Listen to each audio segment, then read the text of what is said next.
വടക്കൻ പാട്ടുകളിൽ രൂപപ്പെട്ട ഒരു കഥയുണ്ടല്ലോ, ചതിയൻ ജന്തുവിന്റെ കഥ.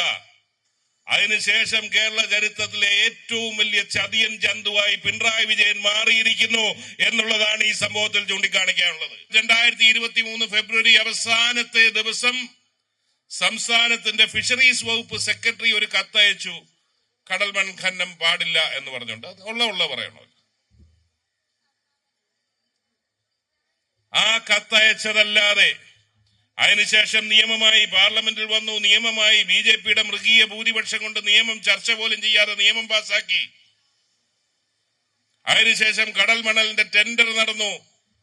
ടെൻഡർ തുറക്കാനിരുന്നത് മറ്റന്നാളാണ്, 28 അത് 2 ദിവസമോ 3 ദിവസമോ മാറ്റി നീട്ടിവെച്ചെന്ന് പറയുന്നു.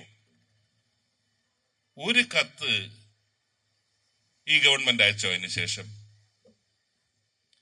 ഇത് പാടില്ലെന്ന് പറഞ്ഞുകൊണ്ട് അനുവദിക്കല് കേരളത്തിന്റെ ലക്ഷോപലക്ഷം വരുന്ന മത്സ്യത്തൊഴിലാളികൾ ഇല്ലായ്മയിലേക്ക് തള്ളിവിടുന്നതാണ്. അതുകൊണ്ട് ഇത് അനുവദിക്കല്ലേ, ഇത് കേരളത്തിന്റെ ആവശ്യമാണെന്ന് പറഞ്ഞുകൊണ്ട് ഒരു കത്തയച്ചോ സംസ്ഥാന ഗവൺമെന്റ്? സംസ്ഥാന ഗവൺമെന്റ് കത്തയച്ചില്ലെന്ന് മാത്രമല്ല, പിണറായി വിജയൻ നിയമസഭയിൽ വികാരം കൊണ്ട് സതീശന്റെ ചോദ്യത്തിന് മറുപടി പറഞ്ഞു, ഞങ്ങൾ അറിഞ്ഞിട്ടില്ല, ഞങ്ങൾ ഇത് അനുവദിക്കത്തില്ല. പക്ഷെ ഇന്ന് വിവരം പുറത്തു വരുന്നത് എന്താണെന്നറിയാവോ? ജാനുവരി 10-11 തീയതികളിൽ കേന്ദ്ര ഗവൺമെന്റിന്റെ പ്രതിനിധി മൈൻസ് വകുപ്പിന്റെ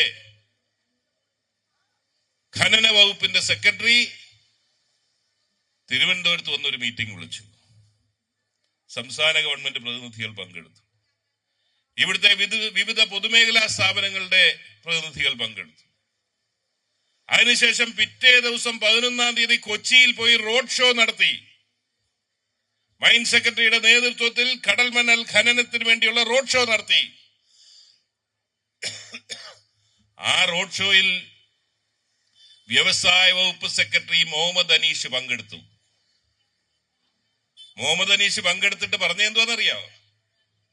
മുഹമ്മദ് അനീഷ് പറഞ്ഞത്, മത്സ്യത്തൊഴിലാളിയെ ബാധിക്കാതെ നിങ്ങൾ വേണമെങ്കിൽ കോരിക്കോളാൻ. അതെങ്ങനെയാ കോരുന്നത്? സമുദ്രത്തിന്റെ അടിത്തട്ടിളക്കിക്കൊണ്ട് ആ മണ്ണ് കോരുന്നത് മത്സ്യത്തൊഴിലാളികളെ ബാധിക്കാതെ കോരിക്കൊള്ളാൻ എങ്ങനെയാ പറയുന്നത്? പിന്നെ രണ്ടാമത് കുറുക്കന്റെ കണ്ണ് കോഴിക്കൂട്ടിൽ തന്നെ എന്ന് പറഞ്ഞതുപോലെ രണ്ടാമത് പറഞ്ഞ് റോയൽറ്റി കിട്ടുന്നത് ഞങ്ങൾക്ക് കൂടെ തരണമെന്ന്.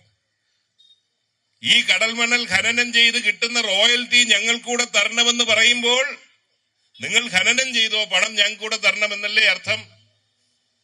അന്നേരം വളരെ വ്യക്തമല്ലേ സർക്കാർ നിലപാട് എന്താണെന്നുള്ളത്? സംസ്ഥാന സർക്കാരിന്റെ നിലപാട് ഇതിന് അനുകൂലമാണ്. ഒരു കാര്യവും കൂടി ഇന്ന് വിവരം കിട്ടി.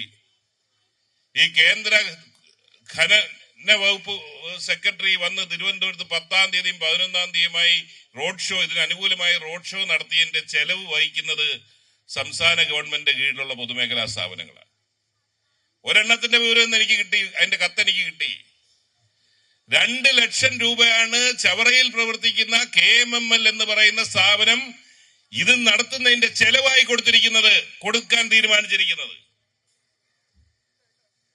അന്നേരമാണ് നമ്മുടെ അടുത്ത് പറയുന്നത്, പാവപ്പെട്ട മത്സ്യത്തൊഴിലാളികൾ അടുത്ത് പറയുന്നത്, നിങ്ങൾ സമരം ചെയ്തോ എന്ന് പറയുന്നത് CIT-കാർ പറയുന്നത് അല്ലേ? ഞങ്ങളെന്ന് പറഞ്ഞാൽ സമരത്തിൽ നിന്നൊന്നും മാറുന്നില്ല. നാളെ ആ സമരം ചെയ്യണം. കേന്ദ്ര ഗവൺമെന്റിന്റെ ഈ നിലപാട് തീർത്താൻ വേണ്ടിയുള്ള സമരം ചെയ്യണം. പക്ഷെ അതിനോടൊപ്പം പറയാം, വടക്കൻ പാട്ടുകളിൽ രൂപപ്പെട്ട ഒരു കഥയുണ്ടല്ലോ, ചതിയൻ ജന്തുവിന്റെ കഥ. അതിനുശേഷം കേരള ചരിത്രത്തിലെ ഏറ്റവും വലിയ ചതിയൻ ജന്തുവായി പിണറായി വിജയൻ മാറിയിരിക്കുന്നു എന്നുള്ളതാണ് ഈ സംഭവത്തിൽ ചൂണ്ടിക്കാണിക്കാനുള്ളത്.